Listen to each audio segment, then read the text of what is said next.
வணக்கம். நாடாளுமன்ற தேர்தல் இந்தியாவில் பார்த்தீங்கன்னா 2 கட்ட தேர்தல் தற்போது நடந்து முடிந்திருக்கு.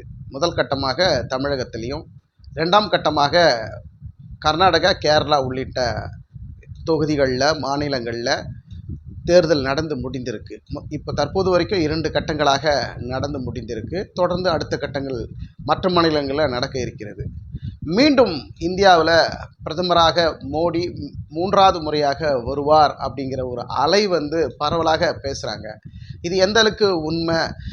இந்த மீடியாக்கள் எல்லாரும் பார்த்தீங்கன்னா, மீடியாக்கள் ஆகட்டும், யூடியூபர்ஸ் ஆகட்டும், மோடி அலை வீசுது, மோடி மீண்டும் 3வது முறையாக பிரதமராக வருவார் அப்படிங்கிற ஒரு விஷயத்தை தொடர்ந்து பதிவு பண்ணிகிட்டே இருக்கிறாங்க. ஆனாலும் தமிழகத்தில் பொறுத்த வரைக்கும் 40க்கு 40 திமுக ஜெயிக்கும் அப்படிங்கிறத சொல்கிறாங்க. அதே போல் பார்த்தீங்கன்னா, பாண்டிச்சேரி ஒரு தொகுதியில் மட்டும் என்ஆர் காங்கிரஸ், பாஜகவுடன் கூட்டணியில் இருக்கக்கூடிய என்ஆர் காங்கிரஸ் அங்கே பாஜக கூட்டணி வெற்றி பெறும் அப்படிங்கிறது இருக்குது. இந்த 40ல் பாண்டிச்சேரி போயிட்டாலும் மீதி இருக்கக்கூடிய 39 தொகுதி திமுக வெல்லும் அப்படின்னு சொல்கிறாங்க.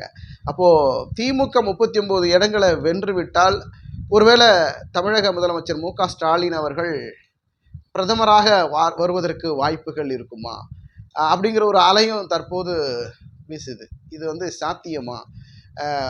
39 இடங்களில் 39 தொகுதிகளில் தமிழகத்தில் திமுக வெற்றி பெற்றால் மிகப்பெரிய மாபெரும் வெற்றி. இந்தியாவில் அதிக தொகுதிகளில் வென்ற கட்சி திமுக, 2வது பெரிய கட்சி, 3வது பெரிய கட்சி அப்படிங்கிற அந்தஸ்துக்கு திமுக வரும்.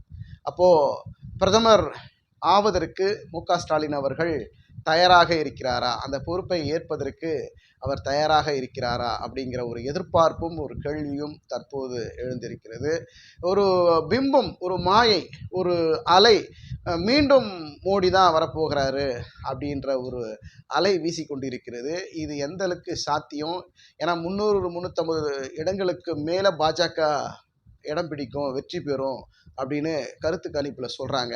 இந்த கருத்து கணிப்பெல்லாம் ஒரு மாயங்க, இது அவங்களாம் ஏற்படுத்தின விஷயங்க அப்படின்னு ஆப்போசிட்டில் இருக்கக்கூடிய எதிர்க்கட்சிகள் சொல்கிறாங்க.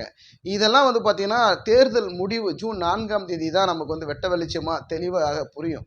ஏன்னா நம்ம அதுக்கு முன்னாடி கருத்து கணிப்புகள் யார் வேணாலும் எப்படி வேணால் போட்டுட்ருக்கலாம். அந்த கருத்து கணிப்பெல்லாம் இப்போ நம்ம தேர்தல் நேரம் நடந்துட்டு இருக்கிறதுனால இப்போ நம்ம அதை அவ்வளோவா சொல்வது நல்லா இருக்காது. இருந்தாலும் யார் ஆட்சி அமைத்தாலும் மக்கள் நல்லாட்சி கொடுத்து மக்களை நல்வழிப்படுத்தக்கூடிய எந்த அரசாக இருந்தாலும் மக்கள் ஏற்றுக்கொள்வார்கள். அந்த வகையில் மீண்டும் பிரதமர் மோடி அவர்கள் ஆட்சிக்கு வருவாரா அல்லது காங்கிரஸ் ஆட்சிக்கு வருமா அப்படின்னு பார்த்தீங்கன்னா, காங்கிரஸ் சார்பாக தமிழக முதலமைச்சர் மு க ஸ்டாலின் அவர்கள் பரிந்துரைக்கப்படுவார், பிரதமராக வருவதற்கு வாய்ப்பு இருக்குது அப்படிங்கிற ஒரு அலையும் தற்போது ஊடகத்தின் மத்தியில் பேசப்படக்கூடிய ஒரு பேசுபொருளாக இருக்கிறது.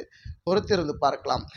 நாடாளுமன்ற தேர்தல், இந்தியாவில் அடுத்த பிரதமர் யார்? பொறுத்திருந்து பார்ப்போம். நன்றி, வணக்கம்.